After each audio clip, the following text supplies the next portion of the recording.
Welcome. I'm Sebastian Mahfood, and you're listening to WCAT Radio, the on-air wing of En Route Books and Media, bringing you the dulcet sounds of Catholic wisdom. Hello, and welcome to another edition of St. Paul's Letters to America. This is your host, Ray Gerard, and this is the program that asks, hey, what if St. Paul were actually alive today? What if he were actually here to write a letter to Americans?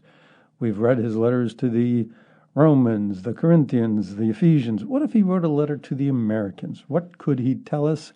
And would we want, the benefit of such a letter? Well, on this program, we think we can give you exactly such a letter. And we use this program to go ahead and review the contents of such a letter. And as we do that, we always bear a motto in mind: love and kindness through the light of truth. And hopefully that is what we do here. Now, today, our title for today's program, Stolen Children, or maybe a longer version, The Stolen Children of Norway. What would it be like? Isn't it a parent's worst nightmare? Imagine this, for example. You put your children to bed at night. They're in their bedroom. In the morning, you wake up and you find someone has stolen them. You go to the police. For days, weeks, months. There are searches. You're distraught. You're going out of your mind. That is absolutely a parent's worst nightmare. Well, what would happen if you couldn't turn to the police? What would happen if it was actually the police who were the ones who were taking your children? Well, that's what we find, as we will explain, right now in a country that is regarded as, an enlightened country, an advanced country, an intelligent country. How could this possibly be? Well, you're going to find out. But before we do that, let's consider this letter from St. Paul, who tells us, now if you rely on the law and boast, and are able to discern what is important since you are instructed from the law, and if you are confident that you are a guide for the blind and a light for those in darkness, that you are a trainer of the foolish and a teacher of the simple, because in the law you have the formulation of knowledge and truth, then you who teach another, are you failing to teach yourself? You who preach against stealing, do you steal? You who forbid adultery, do you commit adultery? You who boast of the law, do you dishonor God? We're going to explain as we go through today's program how this letter has multiple truths in it, not just one, but multiple truths.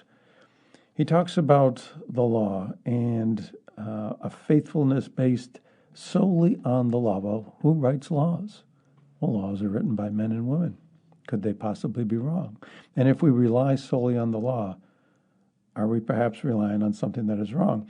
But nevertheless, because we have laws in front of us, laws that are on the books, then we become confident and we go ahead and tell everybody else what is important. We tell people, what they should be doing. But are we in fact failing to see things clearly, failing to see the truth for ourselves? There is a human truth. There is a truth in this. I said there are multiple truths to this letter, and there are. Because there's a simple human truth involved here. You don't have to be a person of faith to understand what St. Paul is talking about in this letter. On a simply human level, it's a warning against being too confident. It's a warning against not looking at what you're doing, being circumspect about yourself, and looking at possibly the harm that you are doing. And then, of course, there's another level of truth to this letter, a spiritual one. It asks, whether or not you are dishonoring God when you rely too heavily on the law.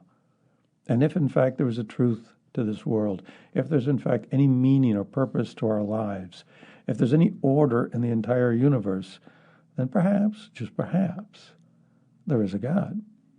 And if we rely exclusively on human laws for doing whatever it is we think in the moment is right, perhaps we are ignoring the order of the universe, the fact that there is a meaning to our lives, the fact that there is a God.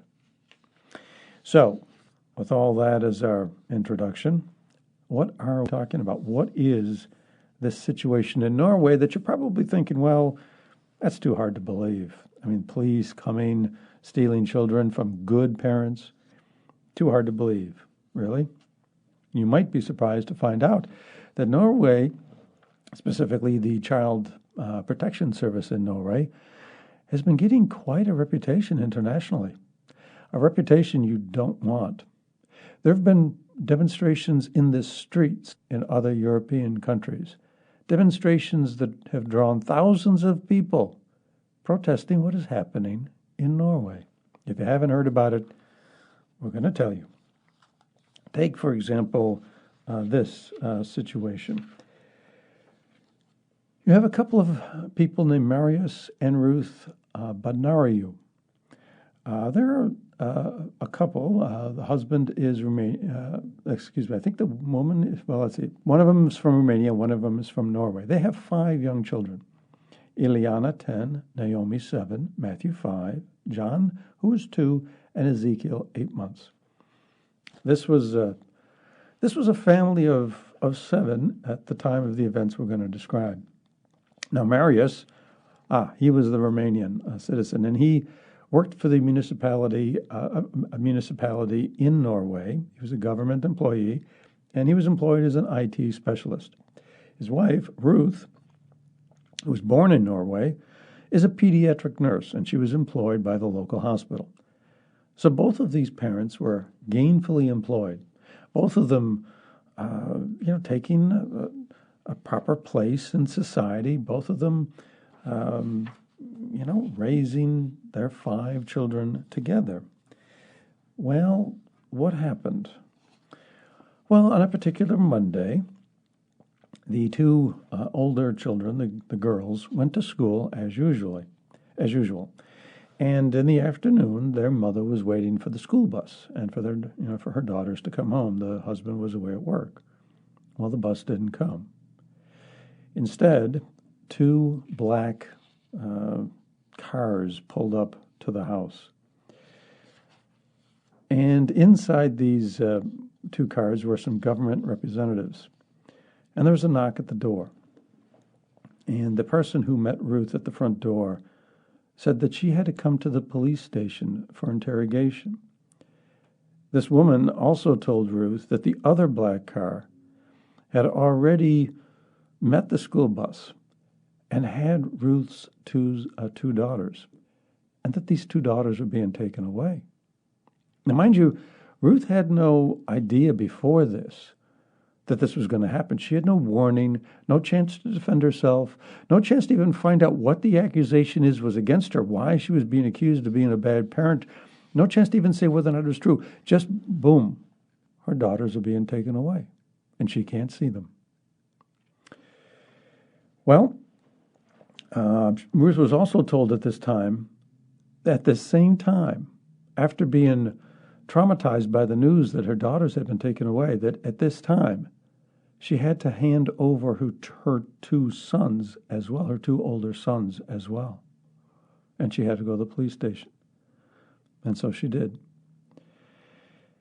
When they got to the police station, they weren't able to resolve anything.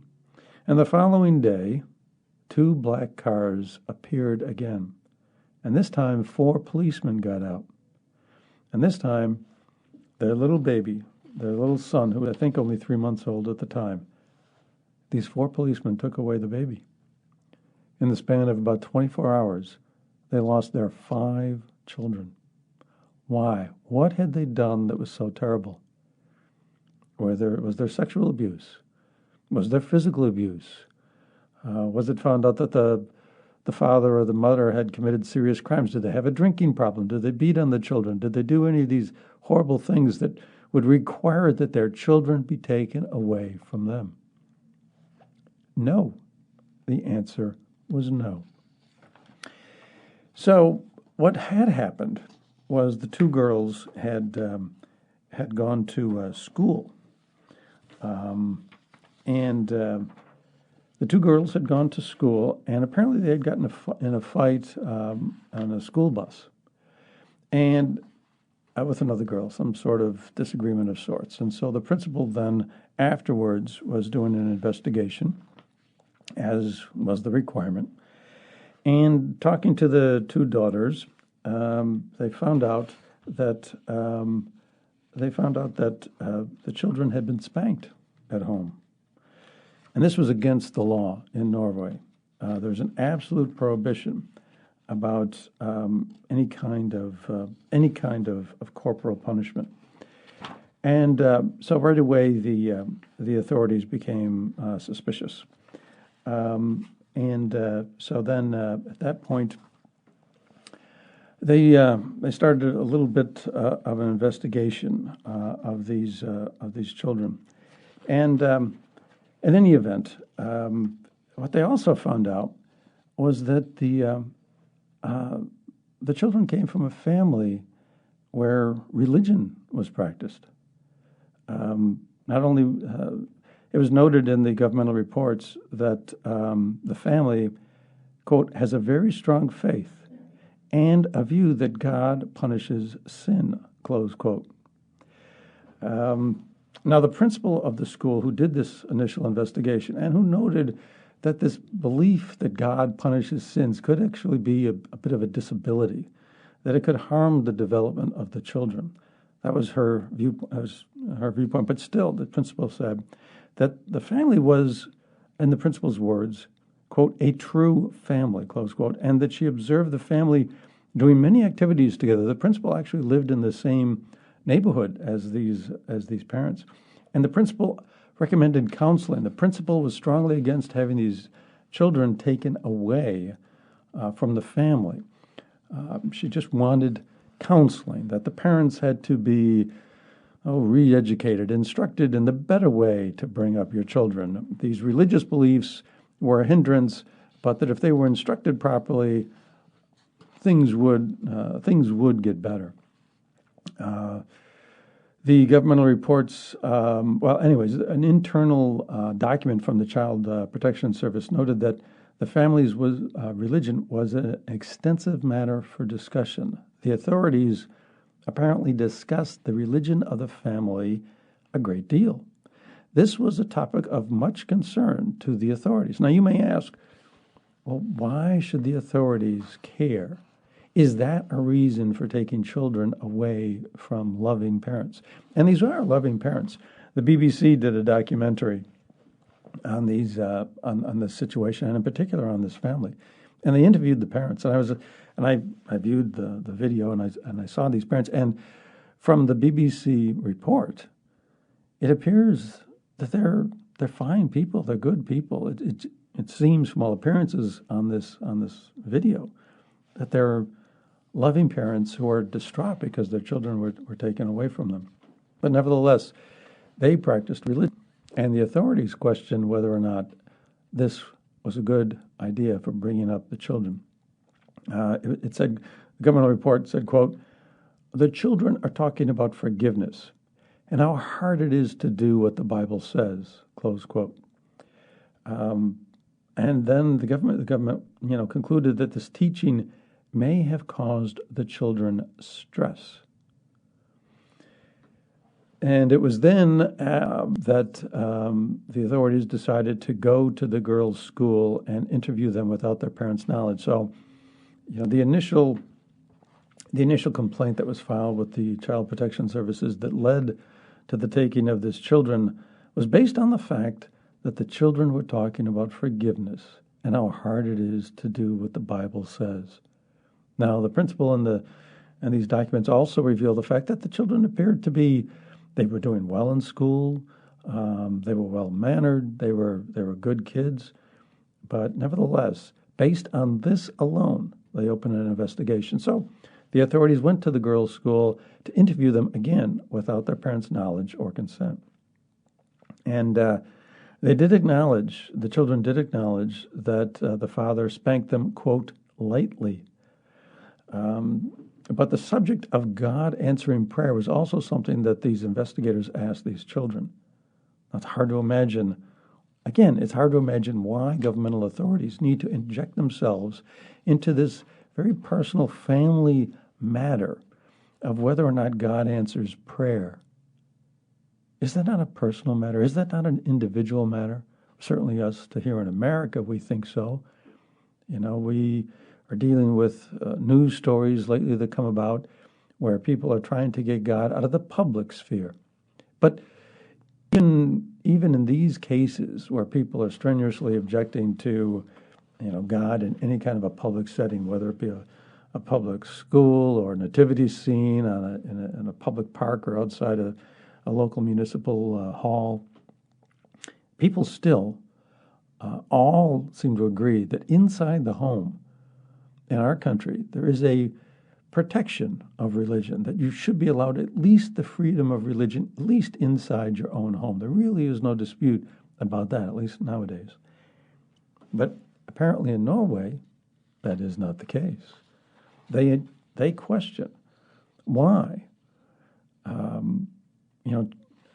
whether or not God answering prayer is a good thing for children to be thinking about. Then after, these investigators, when they met with Ruth, the wife, they asked her to sign statements that her husband had been beating her. And they promised her that if she signed these statements, she could be reunited with her children. Well, she refused to do that. She refused to lie about her husband. Now imagine the choice that you're being given at that point. Your children have been taken away from you based on an investigation that government authorities had with your children at their school without your knowledge or any kind of forewarning, or the children indicated they were only spanked lightly, or the children, still apparently, professed, well, they did. They did profess the fact that they were not afraid at all to go home. But even though that was the case, they still decided to take their children away. And now, being faced with that, you're given the choice. You're either going to lie about your husband and say that he beat you, or you're going to lose your children. What kind of a choice? And based on what? As we said, this investigation by the governmental authorities at this point doesn't show anything egregious, anything terrible, anything horrible. I mean, these children were not beaten. There were no physical marks of physical abuse on them.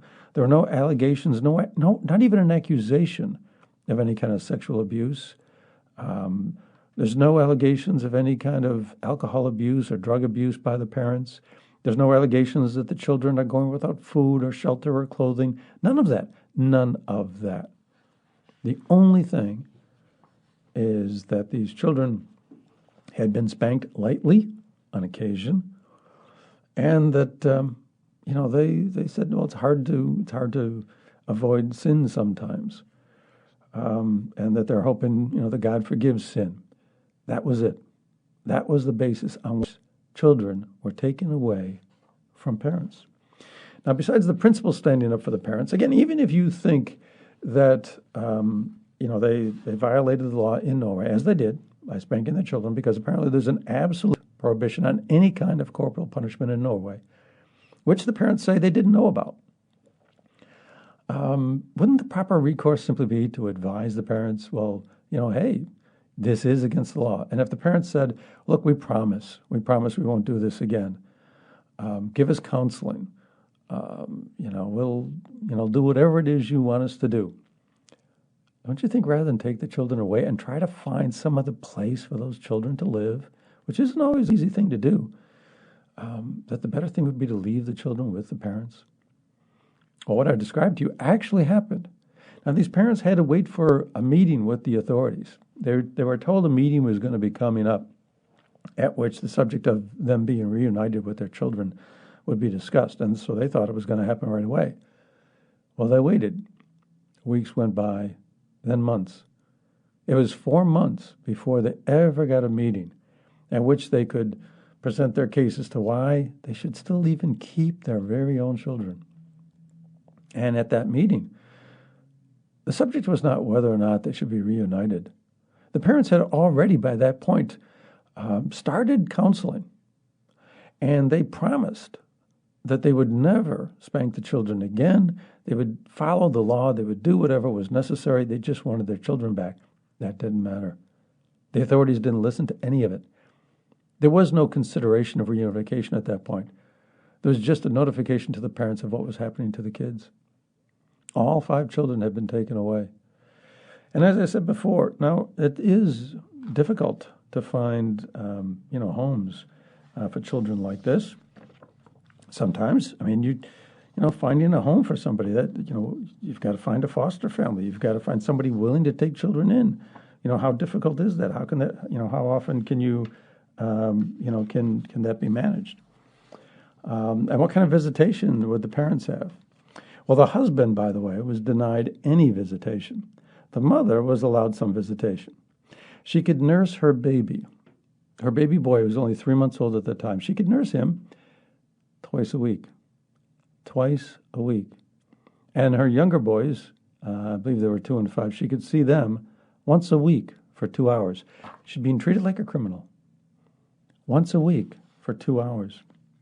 The other 2 girls who had been in school, would have absolutely no contact with either parent except for 10-minute phone calls.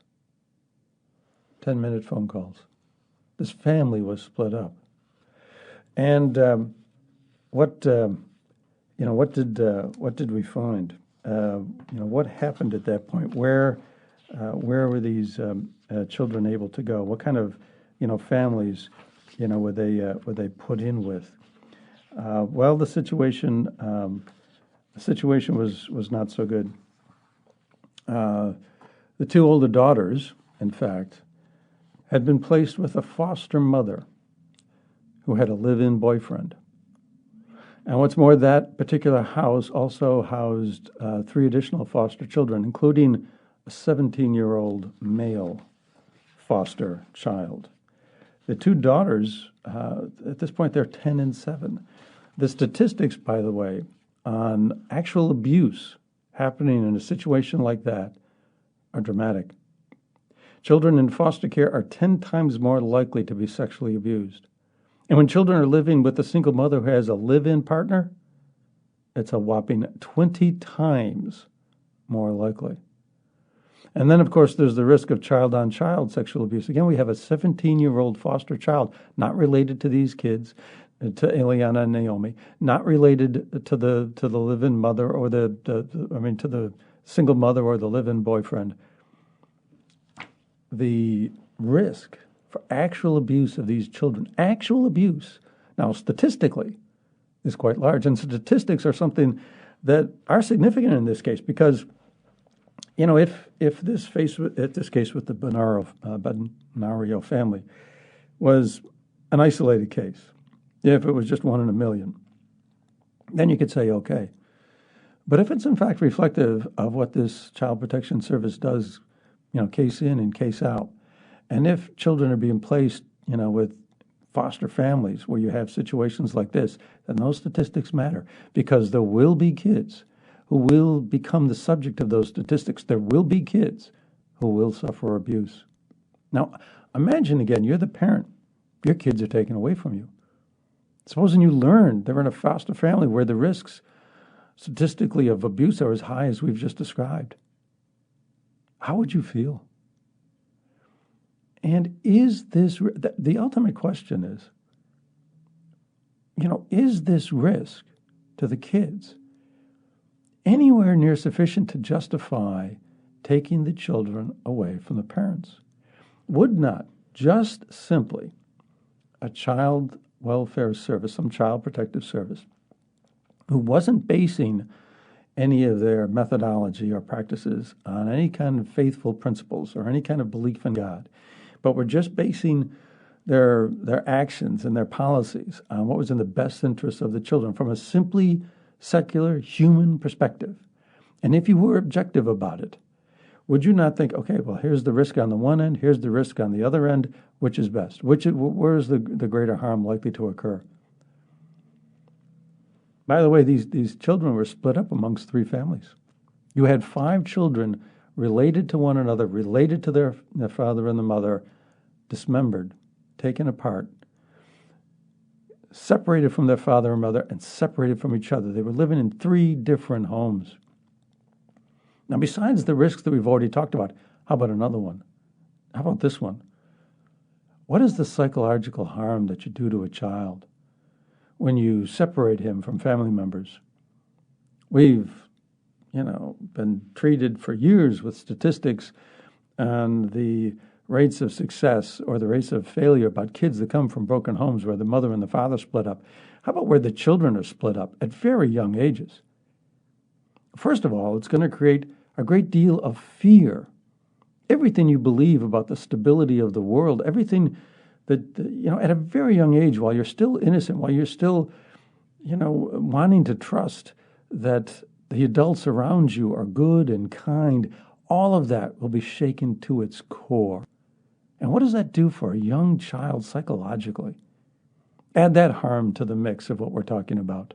And do the authorities who are so interested in the best interests of the child give that concern? Again, what we're talking about is parents who did not physically abuse their child, did not sexually abuse their child, did not have problems with drug or alcohol addiction, did not, fail to provide food and clothing and shelter for their children. When the BBC visited the home of these parents, devoid of the children, you had lots of toys in the living room, unused toys lying, unused. Wow, I mean, this home was torn asunder. For what reason? Because of some isolated cases where the children were spanked lightly against the law, which the parents weren't even all that aware of, and that they preached the Bible. They taught the Bible. They had religious beliefs of their own inside the home. Is this an agency that's working off the principles of what's best for the children? If you don't believe in religion, if you really think that religion, which was an extensive discussion on the deliberation of these child welfare service authorities before they made the decision to take away the children, if you really think religion is such a problem, if it caused you so much need to discuss it and whether or not it was healthy for the children, well, then you better have, and you use that as the basis for taking the children away from the parents, then you better have a law that says religion is not allowed. Because if you don't have that law, what right do you have to impose your views that religion is bad as a justification for taking these children away, against the advice of the principal who knew the family, against the advice of the local municipality? There were local authorities from the municipality where these people lived who went to bat for the children against the child welfare agency, went to bat for the parents, said, keep this family together. And the child welfare agency ignored all of it. St. Paul said, hey, if you're confident in the law, if you think you are able to discern the truth because you're familiar with the law, if you think you have the right to tell other people what is best and what is right because you know the law, check yourself. Check yourself. Now, he said that St. Paul's warnings in this area had a basis, not necessarily even on a spiritual level, not just on the basis of truth based on a spiritual foundation, but just simply on a foundation of human relations. And isn't that the case here? We've pointed out that these children are at far greater risk and of abuse than they were in the home with their natural parents. And besides that, there was a certainty of damage to the children from being broken apart. There is a certainty of psychological damage to these children. So did these authorities fail Paul's warning to check yourself? Clearly they did. Without doubt, they did. Without doubt, they are suffering from this overconfidence that Paul talks about. And this is happening in an advanced, industrialized, so-called intelligent Western society. Why? Why? Well, that's what a lot of people have been asking, and not just in this case, but in others as well. This is not an isolated case. There was, for example, a case involving a family from Czechoslovakia.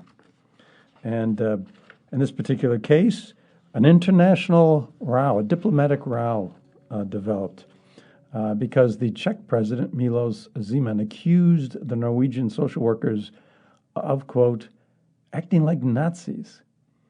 Of course, the Norwegians objected to it, but still, that's where it is. They, again, in a similar situation, had taken children away from a Czechoslovakian family, no doubt in similar circumstances. There was a world-famous goaltender named Dominik Hasek, and he came from Czechoslovakia. And I know him well. I grew up in, I know him well, not personally, but know of him well because he was a hero in my hometown. I grew up in Buffalo, New York, and he was the goaltender for many years in Buffalo, well, for 9 years. And he led them to the Stanley Cup Finals and almost single-handedly won them the Stanley Cup. In 1998, he led his Czechoslovakian team to the gold medal in the Winter Olympics that year. Just a stellar goaltender. He did something twice no other goaltender in the National Hockey League has ever done, because in the same year, not only did he win the trophy for the best goaltender in the league, but he also won the award for the most valuable player in the league. A goaltender won the award as the most valuable player, and he did that 2 years. Tremendous. He then ended up going to Detroit for a couple of years, won some Stanley Cups with them. A stellar goaltender. Well, like I said, he's got this gold medal that he won in 1998 for his home country of Czechoslovakia, country he dearly loves.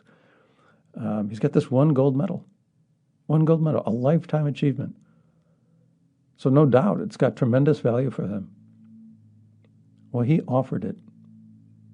He offered it as a reward to anybody who can help reunite this Czechoslovakian family.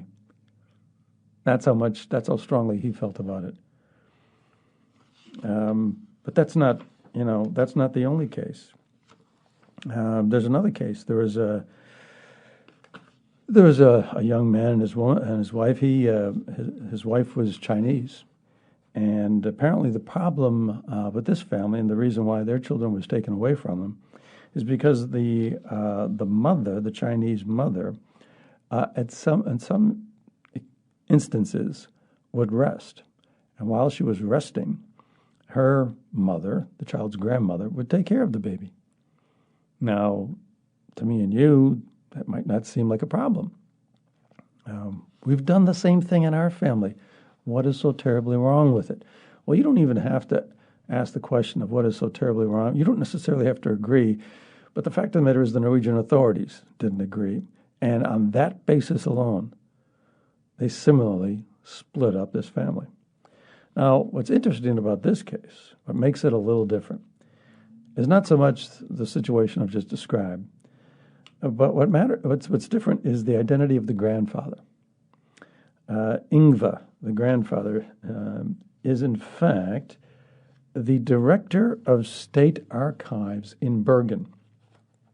He apparently was personally appointed to this job by the King of Norway. He said, "I grew up believing that Norway was the best system in the world." If he is not appropriate to raise children in Norway, you're going to be taking kids away from just about everybody in the country. He'd have to be, by any definition, a good citizen. The King of Norway thought so. Well, anyways, while his grandchildren were taken away from their parents, he petitioned the authorities. Well, let us take the children in. Let me and my wife raise our grandchildren. Now, you would certainly think that, hey, there you go. There's a ready solution to this problem. You've got family members. We know they're reliable and trustworthy. Fine. That's the answer to our problem. No. The authorities would not relent. Ingvar says, that he thought this case must have been, his family's case must have been an isolated situation. He said, then I discovered that was not true. He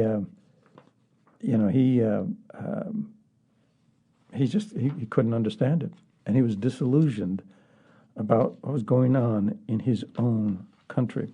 Oh, by the way, let's go back to the Bednario family. I should mention something else. We talked about the emotional trauma to the children from being disunited from their parents. What about the parents? What did they go through? Well, in the BBC documentary, the parents would say, the mother said, quote, they don't know. She's talking about the visitations that she has with her boys. She said, quote, they don't know when we're really fighting to not show our feeling. Because with the bigger ones, we're told not to show any sorrow because we make our child sad. So we really try to keep our tears to ourselves till they're out of the door at least. So you've got the children, and the parents are fighting back the tears. And the children, because the authorities tell them, you'll make your children sad. And so to do anything, to slavishly adhere to every small little precept of these authorities, because these authorities hold the key to your children over your head like a sword of Damocles. Because you want to please them to these slavish extents, you'll do anything. So you don't even show sadness to your children when you have visitation with them. And then what happens? The children may be wondering whether or not you really even care enough. I mean, here you've got the parents fighting back the tears. Here you've got the children wondering how much the parents care. I mean, the list of, the list of consequences, the agonies, just the griefs that are caused to this family. They just go on and on and on. And then when the boys are out the door, then the parents can finally cry. Such anguish. Why? Why? It really defies any kind of logic or sense of right and wrong.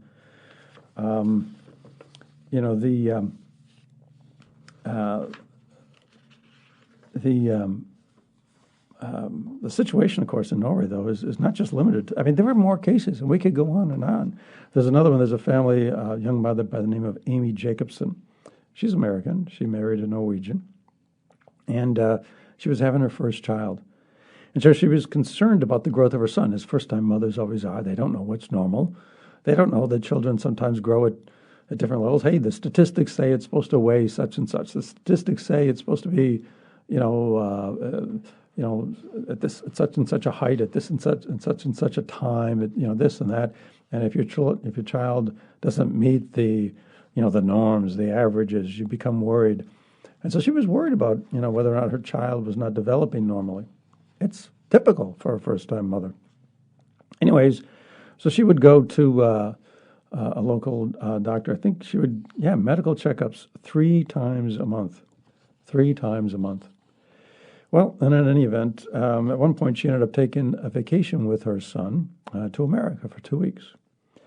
By the time she got back, somebody, perhaps in the doctor's office, perhaps somewhere else, you don't know, because what happens is there are anonymous reports. The Child Protection Service accepts and relies on anonymous reports. You never know who's filing these reports. And if you afford to be anonymous, if you have a grudge against the parents, if you don't like the parents for some reason, whatever it may be, you can file such an anonymous report. And then what? Well, anyway, that's apparently what happened. Well, in this particular case, the statistics said the boy should have weighed 10 kilograms. Okay. Tyler, he weighed something less. Now, if he was malnourished, if he was being starved, you would say, oh, that's a problem. He weighed 9.6 kilograms. 0.4 kilograms. Something like half a pound less than that norm. Well, anybody who's, examined, children who's even come from a big family knows, there are people on the upper end and on the lower end of the norms. How do you think the norms get to be norms? How do you think they get to be averages? Because they're in the middle, and obviously there have to be some people above, unless everybody, everybody's a perfect child. Somebody has to be above the norm, somebody below. This child was 9.6 kilograms. Well, apparently the other problem was the fact that the boy was a year and a half old and he was still breastfeeding. Well, the mother, was concerned about this and actually talked about this with the doctor. But, and she would try to get him onto solid food, but apparently he just preferred the breast milk, and so she kept breastfeeding him.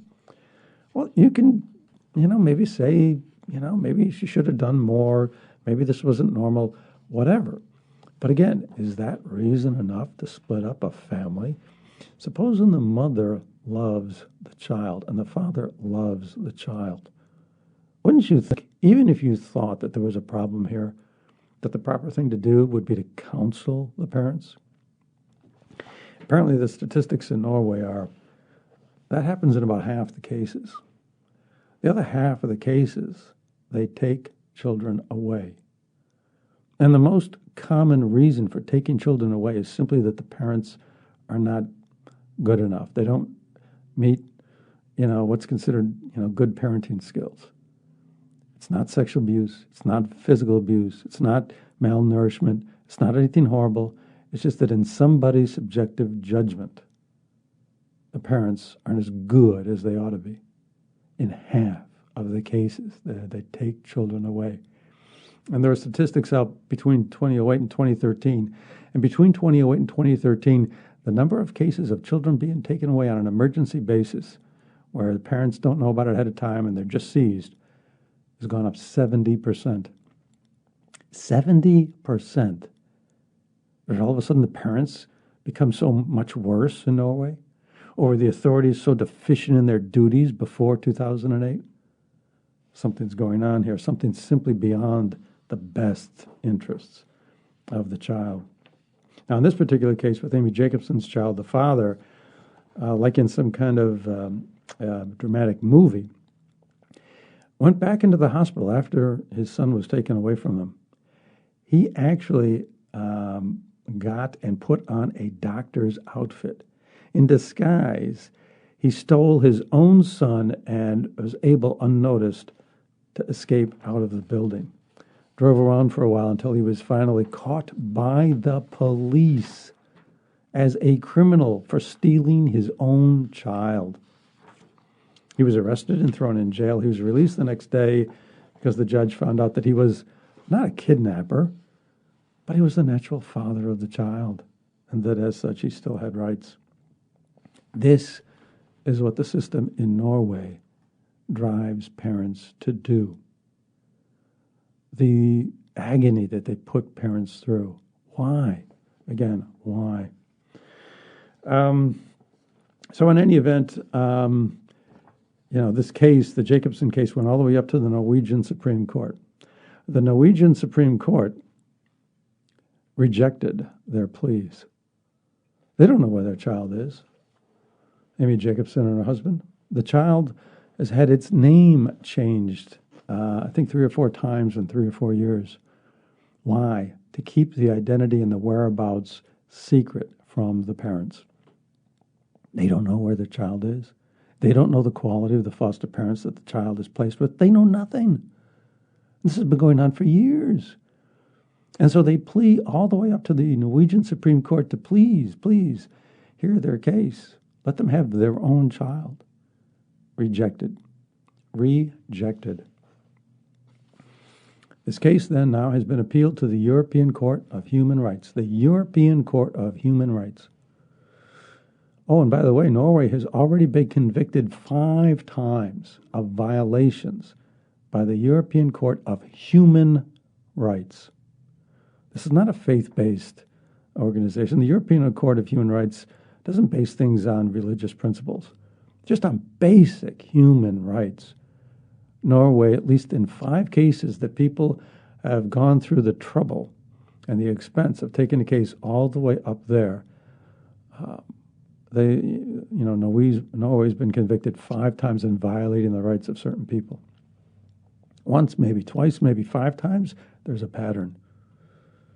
And oh, by the way, there are 30 cases still pending before, there are 30 cases currently pending before the European Court of Human Rights against Norway. One of the reasons for the convictions is the fact that there's no due process in Norway. There is a convention for all the members of the European Union, a convention, a treaty based on certain human rights. And one of the provisions talks about the fact that people have a right to their identity, including the identity that they have from their own family. And there are general principles like that. But there's also a very clear-cut principle that you cannot take children away. This is a defined provision in the statutes, in the laws for Europe, that you cannot take children away without due process. And in Norway, you don't get a chance to present, contrary evidence. You can have an expert, and there have been cases, and I can recite you some now, where there are experts who have examined the parents, and renowned experts, internationally famous experts who have examined the parents, psychologists and psychiatrists who say, and former governmental authorities who've sat on the boards in Norway, who've been at the highest levels of these review boards in Norway, and they will issue opinions saying that the parents are fine, and it doesn't matter. You don't get to present evidence in favor of the parents.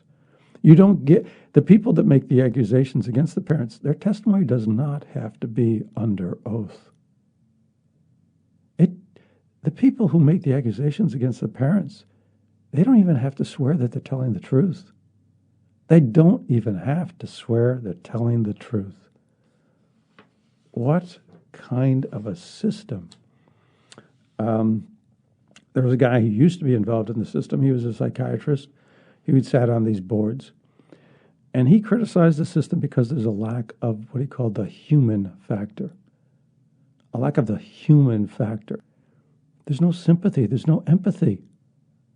And there's not even objectivity for when, kids are in a worse situation or a better situation. There's the Parliamentary Assembly for the European Union came out with a report.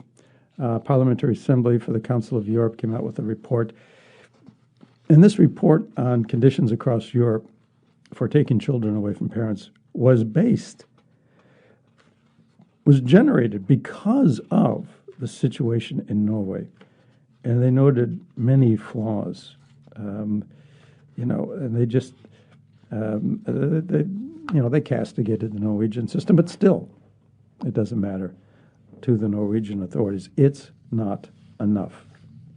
And there are more cases. There was another case, where a woman, she's in her 50s now, she lost her child. And again, I could give you the reasons, but they're similarly innocuous reasons. She lost her child, lost the upbringing, missed the child, missed her child's development, missed the childhood of her daughter. And in her particular case, now here's another little tidbit. In her particular case, her child was taken away from her based on the testimony of a female psychiatrist and the male psychiatrist. Something about the male psychiatrist that's of interest.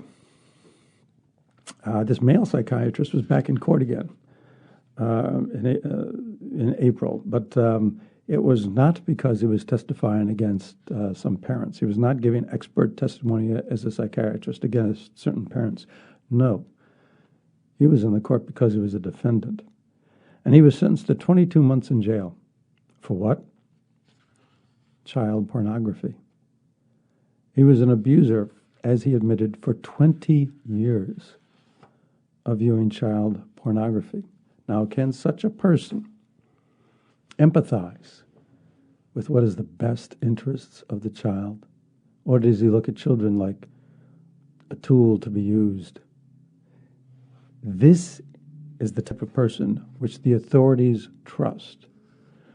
And yet, former government witnesses, internationally renowned psychiatrists who testify on behalf of parents, those people are not listened to. In the case of the Bednario family, the principal who knew the family well, civic authorities for the township, they're not listened to. Nobody's listened to.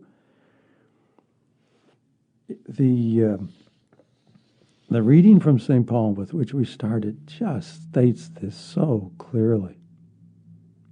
See, what we're talking about here, this whole situation in Norway, it's not new. There's a well-known maxim that says there's nothing new under the sun. Why is that? It's because the human condition is still the human condition.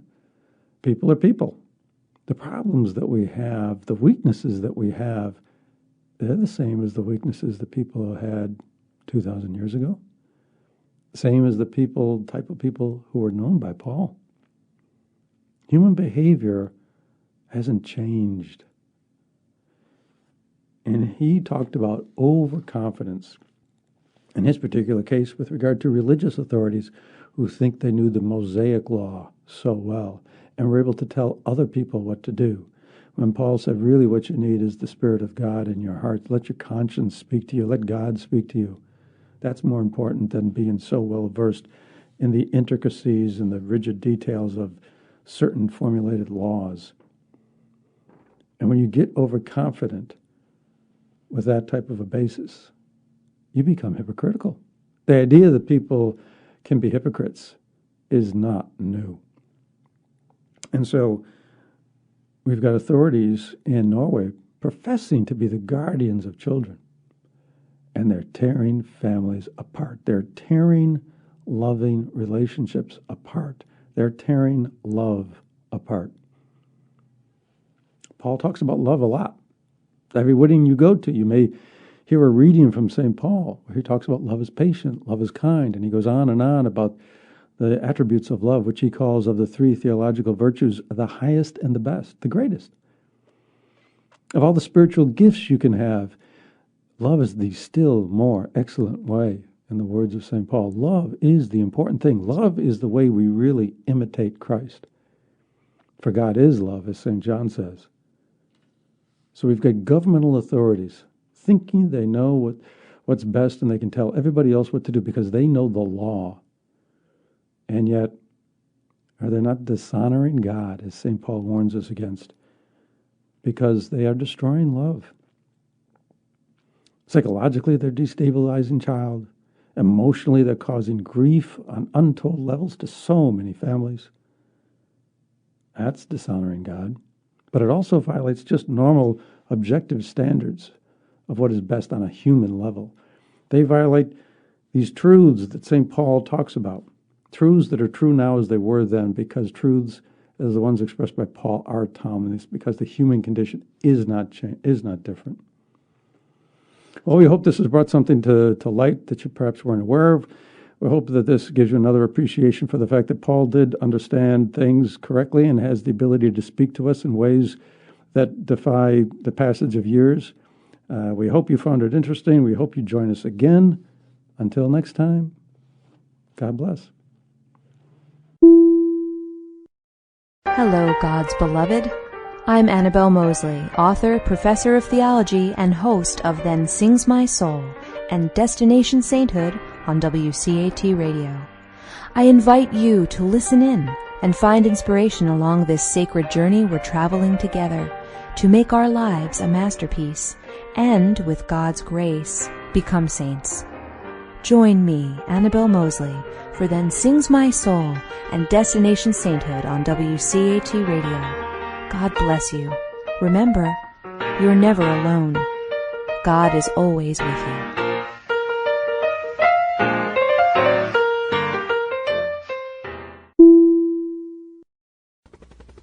We hope you enjoyed the program and will join us back for another show on WCAT Radio. This is Sebastian Mahfood. Good day.